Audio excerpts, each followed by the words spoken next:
Amigos, muy buenos días. Gracias por estar nuevamente en su programa Petroenergía. Hoy, miércoles 29 de abril del 2020, tenemos en la ciudad de Quito una mañana soleada. Desde aquí les damos la cordial bienvenida y queremos informarles que el precio del WTI al momento es de 15,69 con tendencia al alza. Y el precio Brent está en 23, también con tendencia al alza. Esperemos que estas sean unas muy buenas noticias. Queremos también decirles que el día de hoy vamos a contar con la prestigiosa presencia del señor viceministro de Minas del Ecuador, el ingeniero Fernando Benalcázar, a quien ya lo tenemos en nuestra compañía. Señor viceministro, muy buenos días y bienvenido. Muy buenos días, Susana. Qué gusto volver a su programa. Aquí estamos para informar a su audiencia. Muchísimas gracias. Quisiéramos empezar con una información y que usted nos explique un poquito cuál es la situación actual del sector minero ahora que estamos con esta pandemia terrible a nivel mundial. ¿Cuál es la situación en Ecuador y el mundo? Sí, al momento la situación del sector minero en el mes de abril se ha visto drásticamente afectada por la pandemia.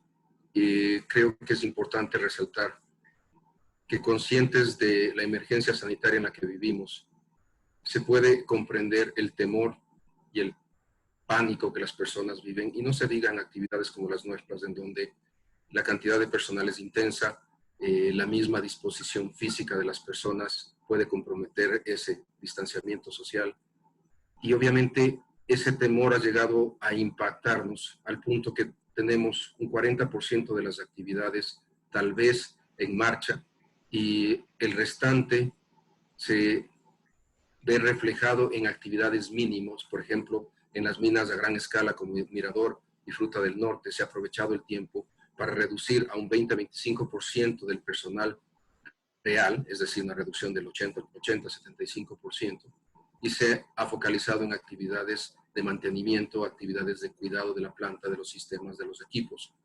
Y con números reales, 802 personas en Mirador versus 2.300, o 419 personas versus 2.000.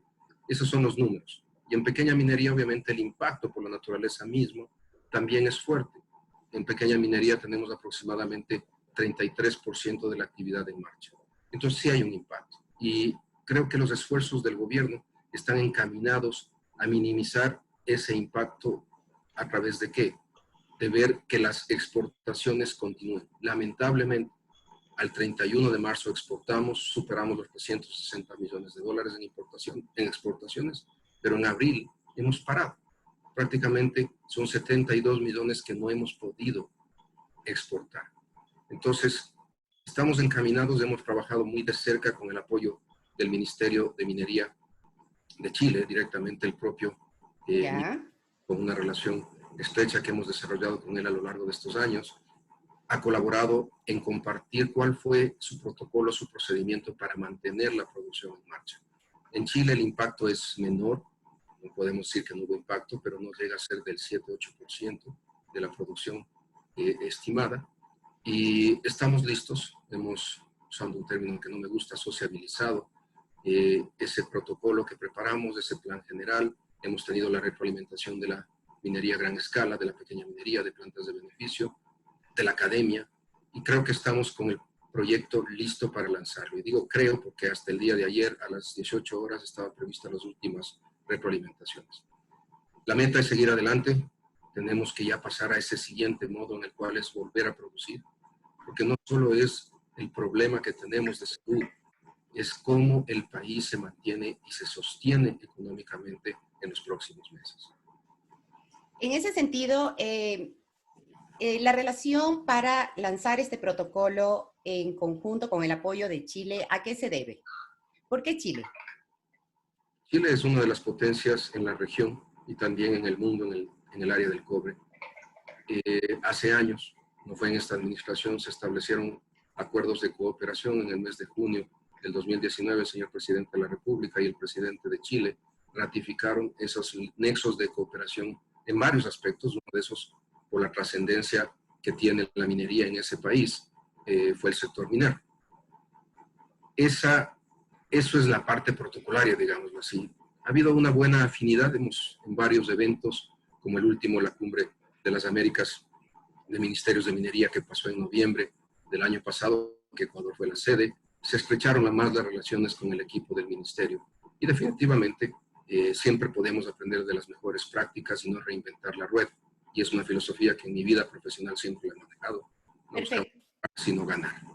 Esto se ha socializado también con las provincias, con la población vinculada a los sectores de la minería. Sí, esa es la última etapa. La versión final que la sacaremos el día de hoy día miércoles, está todo listo. A partir de mañana, con los coordinadores zonales, recordemos que en minería tenemos 5 zonas y 5 coordinadores zonales, que si cabe el término son los representantes nuestros a nivel de regiones.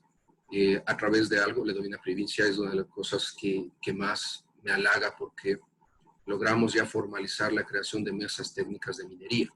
Hicimos un proyecto piloto en la administración anterior, cuando estuvimos en la primera ronda, y en noviembre, octubre del año pasado lo lanzamos en Loja.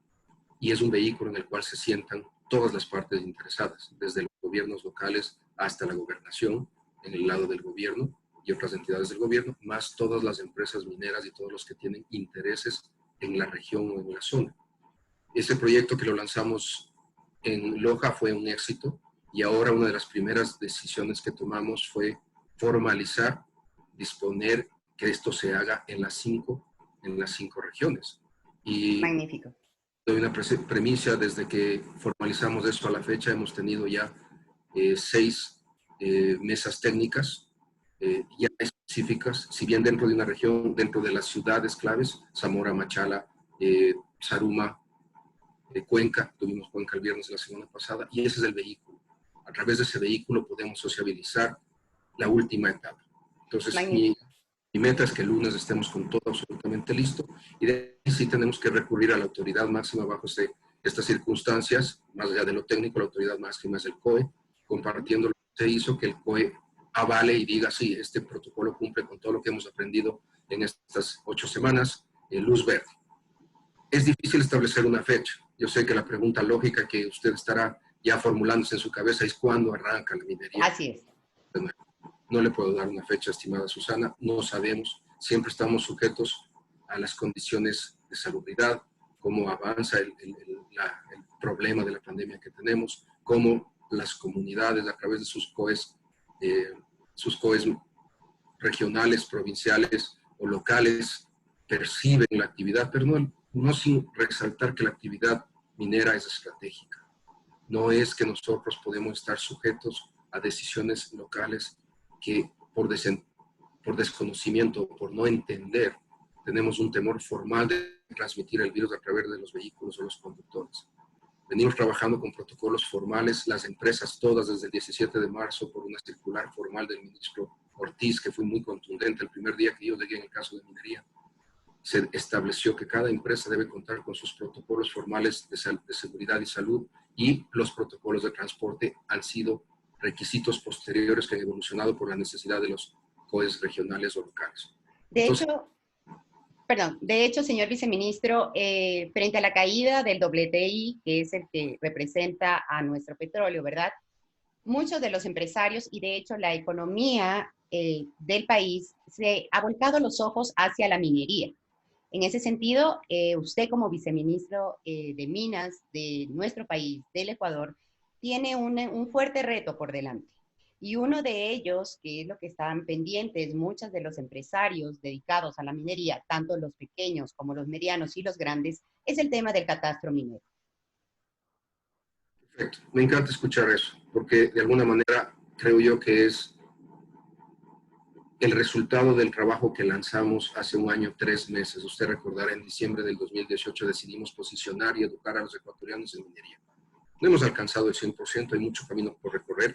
Nos falta que la gente común entienda más de minería, pero sí a nivel de empresarios, a nivel de cámaras, todo mundo se da cuenta que el futuro económico del Ecuador se asocia con la minería. Qué bueno escuchar eso. Sí, en efecto, creo que las circunstancias del mundo han cambiado drásticamente, y nos toca comparar. La tendencia a la baja, usted comenzó el programa hablando del WTI, muy bien, $15. ¿Cuál es la proyección a futuro? 20, 25. ¿Y qué pasa con el oro? El oro, la tendencia solo es a subir. El cobre, la tendencia solo es a subir. La plata, la tendencia solo es a subir. Y esos son los minerales principales que el Ecuador está produciendo.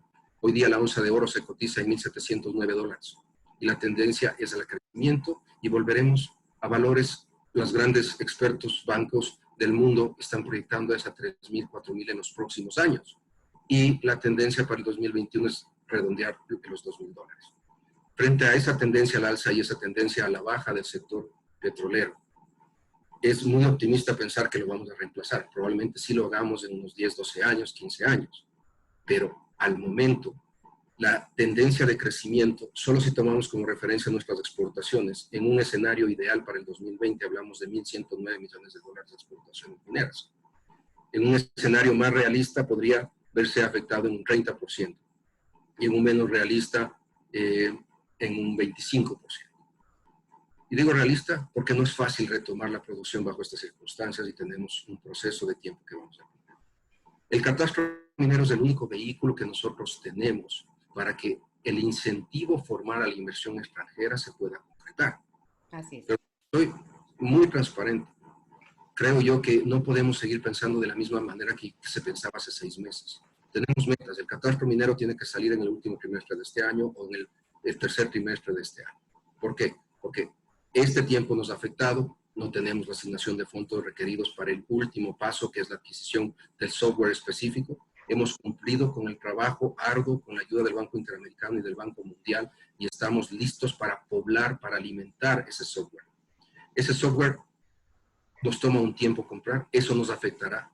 Y si no lo logro hacer hasta el tercer trimestre, lo logro hasta el cuarto. Señor viceministro, disculpe, ¿qué costo tiene el software que usted nos está hablando en este momento? El costo total del proyecto para finiquitar la fase última está en el rango de $2 millones a $2,5 millones de dólares. Ya. Comparamos con la perspectiva de lo que pueda atraer la inversión, son centavos. Si consideramos que nosotros tenemos compromisos de inversión que superan los 1.200 millones de dólares solo con empresas de un país a lo largo de 4 años que arrancaron en el 2016-2017. Entonces estamos trabajando en eso, pero créalo, en las circunstancias del país es difícil que eso se concrete. Hemos trabajado intensamente desde el 17 de marzo para no demorarnos más. El catastro minero es la base vital, pero también nosotros estamos trabajando en otras iniciativas paralelas, un poco más agresivas, para lograr que tanto los inversionistas ecuatorianos como los extranjeros, y tal vez a futuro la combinación de los dos, en peticiones y en procesos de concesiones que cumplen con todos los requisitos de la ley, como se terminó el trabajo en diciembre del 2018, puedan sentir la seguridad jurídica de que nosotros estamos trabajando y esos procesos suspendidos estamos buscando la manera de que estos legalmente puedan recibir una notificación. Se abrió el catastro minero, señores, ustedes tienen el primer derecho porque cumplen con la ley y ustedes pueden comenzar a producir. Larga la respuesta, pero es muy importante aclarar que estamos con una intensidad sobre ese tema. Hoy, 29 de abril del 2020, nos encontramos en entrevista en Petroenergía con el señor viceministro de Minas, ingeniero Fernando Benalcázar. Recuerda que puedes seguir nuestras entrevistas a través de la fanpage de Petroenergía, a través de nuestra página web petroenergia.info y a través también de Instagram y a través de LinkedIn. Continuamos con la entrevista con el ingeniero Fernando Benalcázar, viceministro de Minas del Ecuador. Señor viceministro, ¿cuál es la proyección de inversión en el sector minero para el 2021 hasta el 2024? A ver, yo no hablaría tanto del 2021, preferiría referirme más hacia el 2020, que es la realidad que tenemos. Y la proyección general que nosotros hemos manejado con números reales al periodo 19-21 está en el rango de 3.278 millones, que van para proyectos que están al momento en producción, otros proyectos que llamamos de segunda generación, que están en las fases de definir la ingeniería, cómo se construirá, cómo se hará el proyecto, proyectado hacia 2024, 25, 26, y también aquellos procesos relacionados con la inversión directa que tenemos en actividades de exploración avanzada. De acuerdo a la retroalimentación que hemos tenido actualizado al corte del 31 de marzo, tenemos proyectados 1.141 millones de dólares de inversión en para proyectos en el 2020. Entonces, como usted puede ver, es un número interesante. ¿Esta inversión a qué empresas corresponde? Son Todas las que están en el país. A todas las empresas que están de minería de gran escala, empresas que están de pequeña minería trabajando, empresas que están haciendo actividades de exploración avanzada. Uno de los puntos más importantes, y de ahí lo clave que es hablar de la reactivación del sector minero, es la generación de empleo. La generación de empleo es sustancial porque genera un impacto económico inmediato local, un impacto económico a nivel nacional, y solo tomando el ejemplo de volver a las actividades de minería a gran escala, tendríamos el retorno del 80% de esos empleados que al momento no están ahí. En lugar de estar con 400, subiríamos de nuevo a 2.000, en estar con 800 subiríamos a 2.300, solo en gran escala. No nos olvidemos que nosotros estimábamos que existe empleo directo en el rango de 33.000 plazas de empleo en el sector minero. Y hay una relación básica de 1 a 3 con empleos indirectos. Es decir, podríamos nosotros albergar alrededor de 100.000 ecuatorianos directa e indirectamente relacionados con la actividad minera al momento que podamos volver a la producción y a las actividades regulares, que es la meta nuestra para las próximas semanas. Correcto. Por otro lado, es importante conocer cuáles son las actividades que ha llevado el Viceministerio de Minas junto con las empresas mineras en apoyo a la población ecuatoriana en esta grave crisis en la que estamos viviendo. Gracias por la pregunta. Qué bueno, esta fue una noticia perdida. Lamentablemente las circunstancias de las medidas económicas, las circunstancias del COVID y su avance, perdieron esta noticia. Las empresas se unieron a un llamado indirecto, no podía hacerlo de una manera formal, por oficio, por escrito, pero conversamos con la mayoría de las cámaras en cuanto a la presencia que podríamos tener de apoyo a la emergencia sanitaria que tenemos. Y para mí lo más importante fue al inicio la Asociación de Pequeños Mineros del Oro, Aproplasmin, fue la primera que respondió, contribuciones directas en coordinación con las unidades de salud de las zonas. Y de alguna manera es más fácil entender la interacción de pequeña minería con la comunidad y con la sociedad, es mucho más directa, no hay los grandes proyectos, las grandes barreras que la propia naturaleza industrial opone. Fueron los primeros que dieron gran paso, las empresas también, independiente de que estaban en exploración inicial o en exploración avanzada, o las grandes empresas en producción, y el impacto que han traído directamente a las provincias específicamente como Pichincha, Cotopaxi, Zamora, Chinchipe, Morona, Santiago, Bolívar, Imbabura, El Oro, Loja, ha sido muy grande. Y lo bueno es ver que eso ha continuado.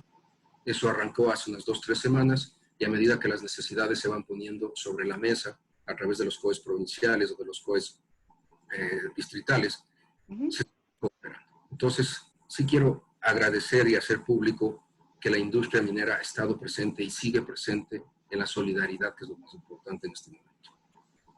Perfecto. En cuanto a las regalías, las regalías tenían que realizar la entrega de las regalías, las empresas mineras, en el mes de marzo. Y posteriormente tenemos también regalías, si no me equivoco, para el mes de julio. Sí, a ver, ¿cómo funciona esto? Conscientes con el problema que nosotros tenemos con la situación del teletrabajo, con la situación de restricciones de movilización y demás, se tomaron algunas medidas para que ciertas obligaciones de ley de todos los concesionarios tengan flexibilidad. Y hablemos específicamente de la entrega de cierto tipo de información e informes contundentes que no pueden pasar del 31 de marzo. Se hizo una prórroga, se pidió simplemente generar un sistema digital, una plataforma en la cual se pueda reportar eso. Reportar eso quiere decir trabajar en línea, en el sistema de gestión minera, reportar lo que tienen que hacer, todo lo que es digitable, se hizo digitable, y se creó una ventana también para que el pago, para que la entrega física se dé 60 días después de que se elimine el decreto de emergencia sanitaria. En cuanto a los pagos, también se hubo una cierta flexibilidad específicamente, pero por otro lado es importante destacar que el tema de las regalías es simplemente uno de los tantos componentes de los beneficios generales para el Estado. Gracias. Sobre eso, obviamente, nosotros, al ser algo del Estado, no tenemos la forma de coger y decir las regalías las pospongo, pero sí pudimos hacer con las patentes que es el derecho de mantener sus cosas.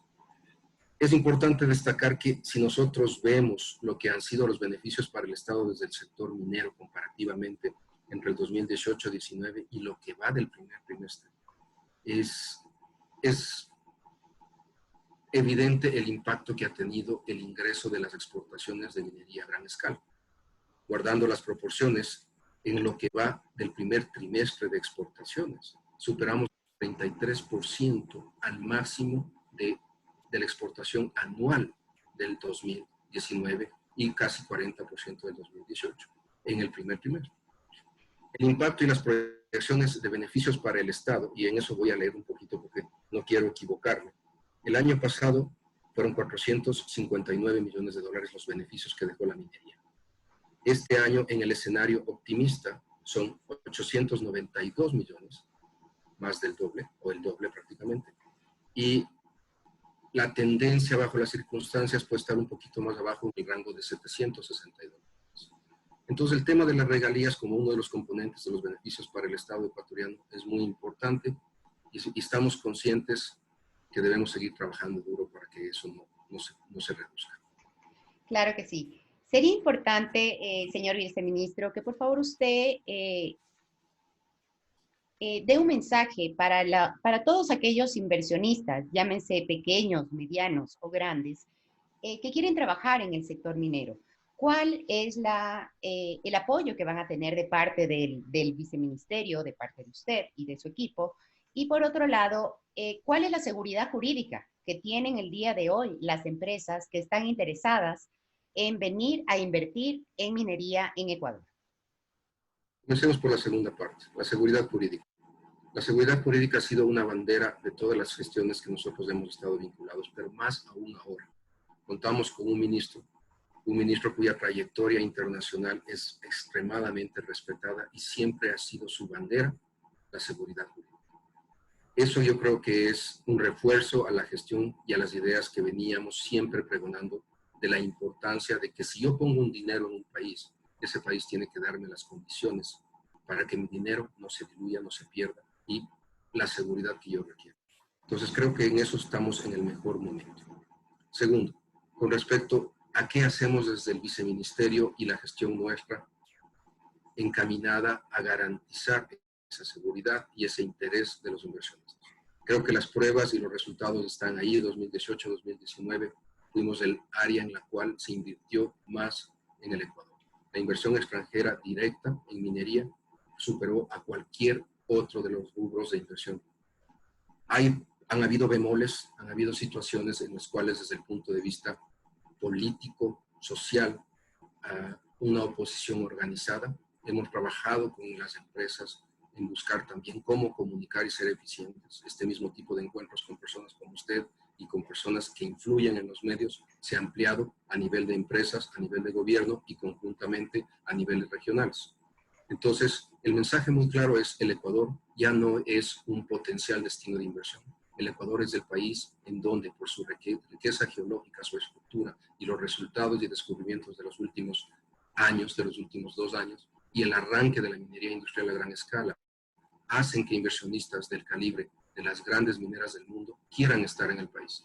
Ratificamos, son bienvenidos, las puertas están abiertas y desde nuestra gestión hacemos que sea el perfecto lugar para invertir. Somos mejores que los vecinos también del mundo geológico, del mundo minero. Alentador mensaje para todos aquellos inversionistas, como les decíamos, pequeños, medianos o grandes, que el día de hoy quieren invertir en el Ecuador, un país con seguridad jurídica en el sector minero y que les van a brindar y les van a abrir las puertas a todas aquellas personas y empresas que deseen colaborar y, por supuesto, utilizar mano de obra local, qué es lo que se busca y es lo que las comunidades también están pidiendo y reclamando, señor viceministro. Hablamos del empleo. Tomemos el ejemplo formal de la minería a gran escala. Una de las empresas ha trabajado intensamente por 5 años en lo más básico de la educación, formar bachilleres, como la base para que ellos puedan crecer y desarrollarse como técnicos en áreas específicas para producción, manejo y proceso de plantas de beneficio y demás. Hablemos puntualmente de la exploración. Todas las actividades de exploración avanzada demandan mano de obra local. 80-90% de la mano de obra local que se requiere en esas actividades viene de las comunidades.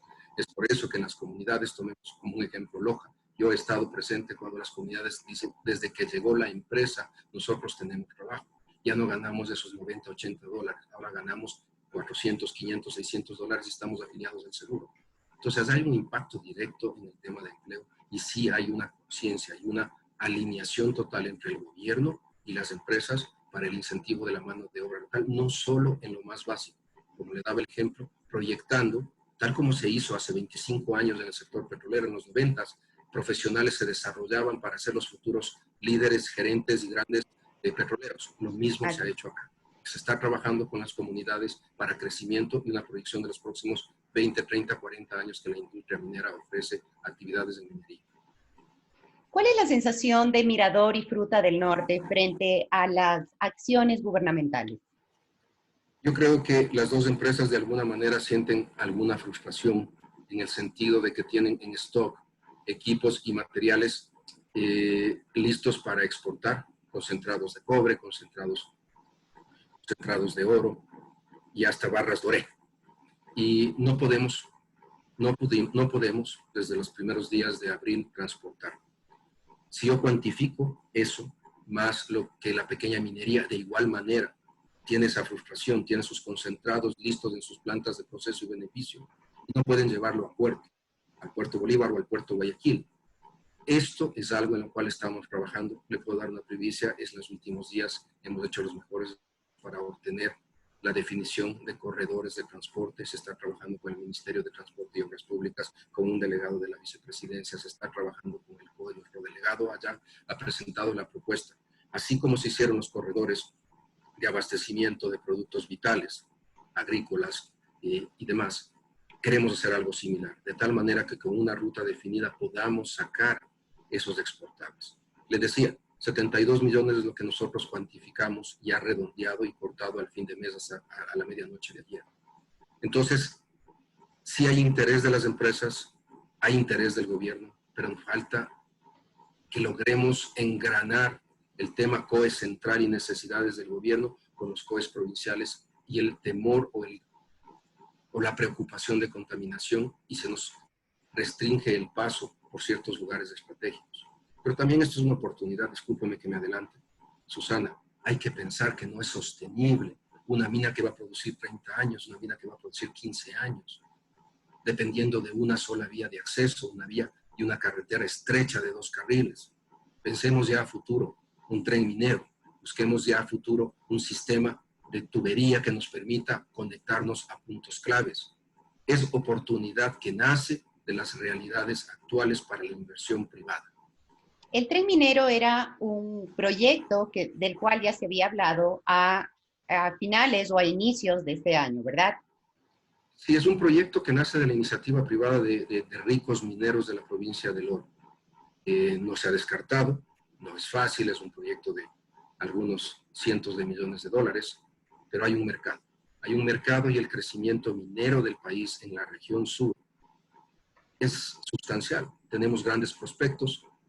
A medida que se vayan transformando esos prospectos en futuras minas, porque recordemos, toma muchos años pasar de la idea de que aquí potencialmente hay algo hasta que se toma la decisión después de una evaluación económica, aquí vendrá una mina. Al momento ya hay en la zona 2 o 3 prospectos de clase mundial. Entonces, rentable probablemente sí va a ser y económicamente una gran inversión para el sector privado. ¿Nos puede hablar de esos prospectos? Sí, yo creo que en la zona, por ejemplo, en el Oro tenemos Cangrejos.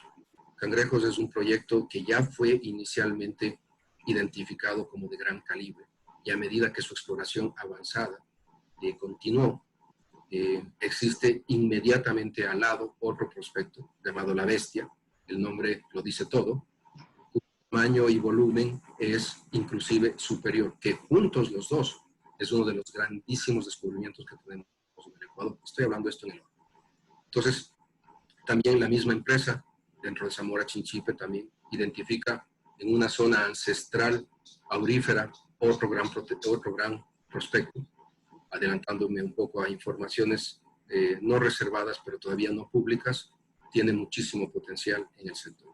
Todo eso tiene que converger ¿hacia dónde?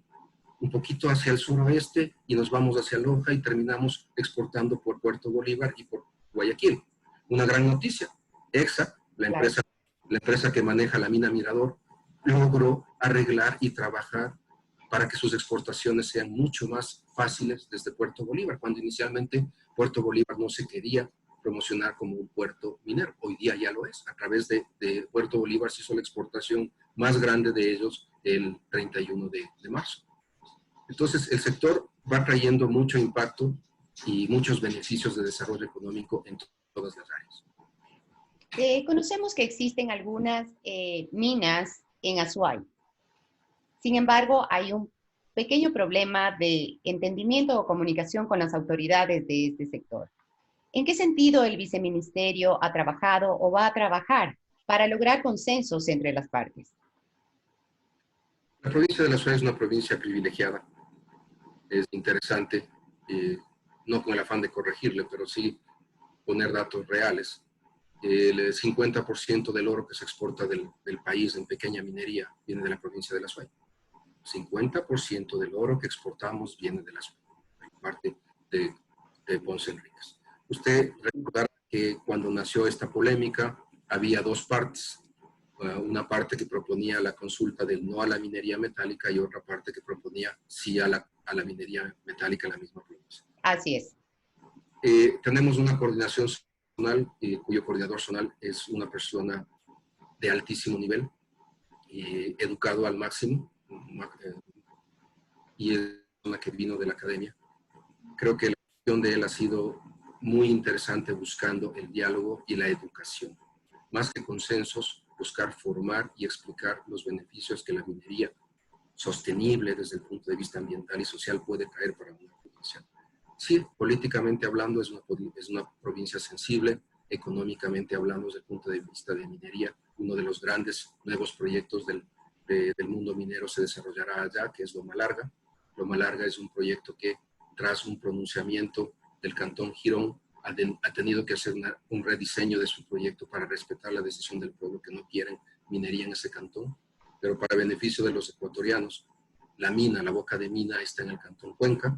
Entonces, a futuro veremos crecer allá uno de los mejores proyectos desde el punto de vista ambiental y de ingeniería, respetando el entorno, respetando a las comunidades, que probablemente en el año 2024 arranque. Y es una producción también de lo más interesante de oro y plata.